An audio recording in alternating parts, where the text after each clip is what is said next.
You're listening to Shift, Human First Financial Guidance with Ross Marino. Today, we are shifting the conversation with Dr. Emily Koochel. Hello. Hello, Ross. Thanks for having me. I'm glad you're on the show. I instantly look on the screen for people who are just listening and not watching on YouTube. Right behind your head, you see eMoney. And I know you joined them recently. They're doing a lot of great things with technology. But before we dive into what's going on in your day-to-day, can you give us a quick history on how you got to where you are today? Yeah, absolutely. So my background is in financial planning. It's also in applied family science, which seems like a bit of an odd coupling there. But what I did with that was actually take the technical side of financial planning, brought in the research side of family and relationship dynamics, and push those together to really understand the components and the impact of financial wellness, financial relationships, and then look at it through a financial planning lens. So that has served me really well. And now I have the opportunity to take this research and this education and bring it to eMoney, where I head up our financial wellness research and our initiatives surrounding financial wellness. When I see eMoney and I hear eMoney, my first thoughts are market leading financial planning software, cash flow numbers, as much detail as I could possibly want. And as a financial planner, I can geek out on the numbers and the details.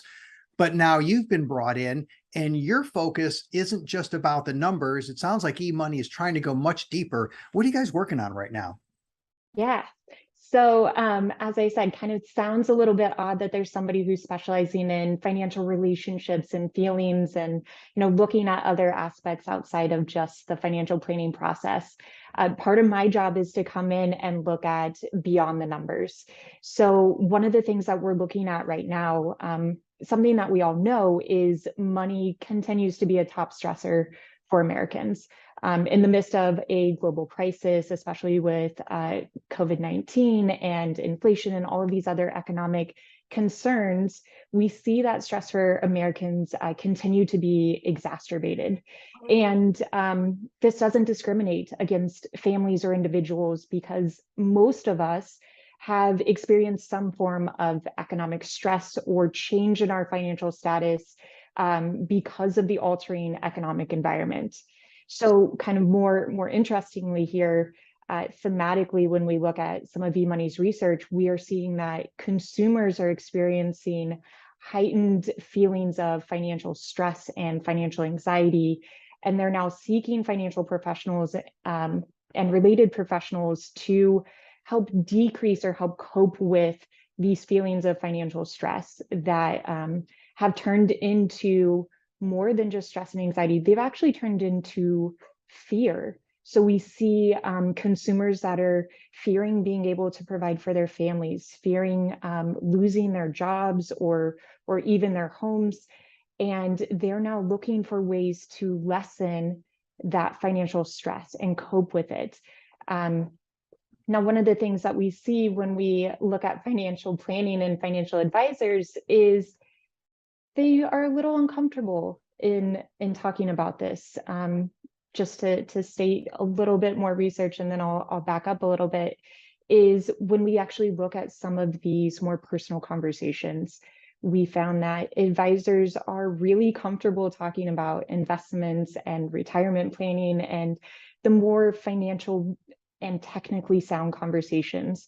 But we see a really steep decline when we ask them about talking about premarital planning, about divorce, about serious illnesses, about those that come with really emotive conversations, which can be a bit taxing for somebody when we're looking at how do I navigate the conversation around the financial plan, but also navigate these tough conversations. As an advisor, many of the questions that I'm asked that involve financial concepts or actual numbers, I've answered them a million times or whatever. That really doesn't take a lot of energy. And no doubt I'm going to feel confident and comfortable because in those situations, I'm like the answer man.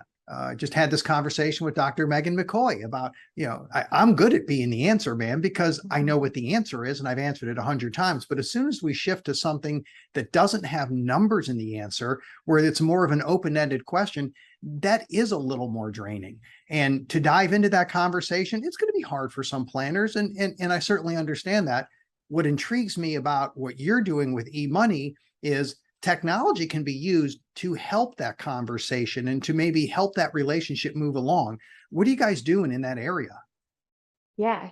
So in talking about this, one of the things that really caught our attention was when the CFP board came out and said, you know what, we are actually going to add the psychology of financial planning to the requirements for financial planners today in the exam, and then of course with continuing education for those that are already certified. So that was a really big win for somebody like me, a really big win for those that are, championing financial wellness.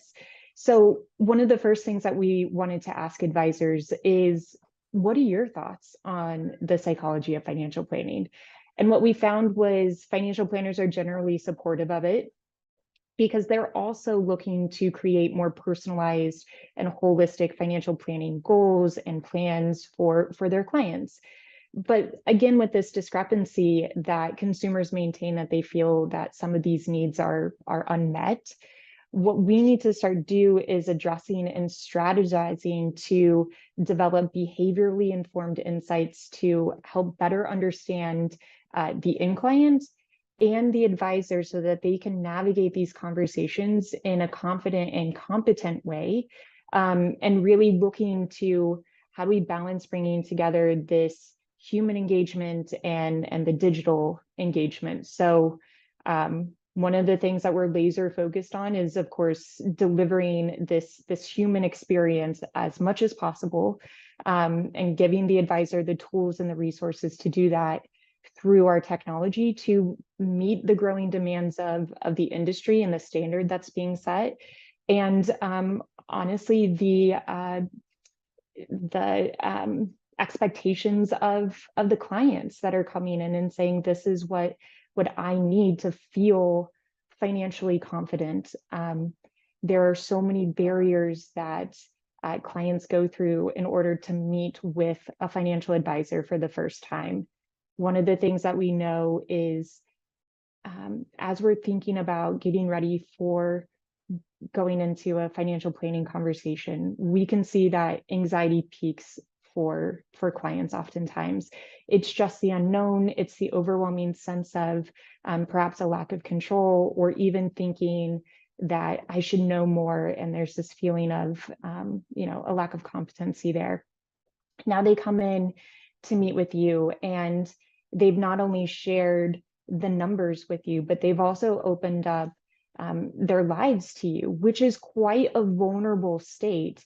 And to not address the human sitting there and to only address the numbers that are in front of you can be quite cold. And so what we're looking to do is enhance some of this depersonalized process that has been created. Technology does a lot of really great things. It makes us faster, makes us more efficient. And what if we start using some of that extra time to focus on the person and all aspects of their financial life, going beyond the numbers?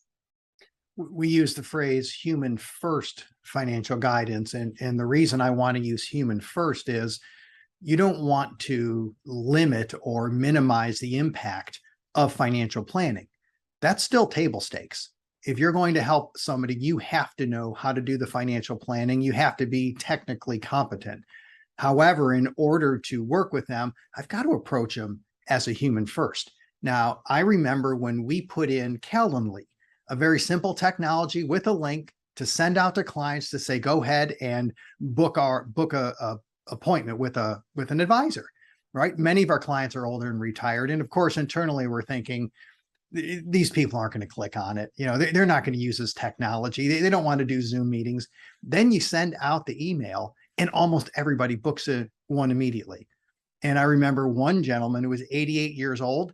He couldn't do the tech, but it was personal to him. He was going to figure out the tech and he wanted to know how to figure it out. We had to walk him through it on his iPad. And he was so excited that he's now doing a Zoom call and he's doing it on his iPad.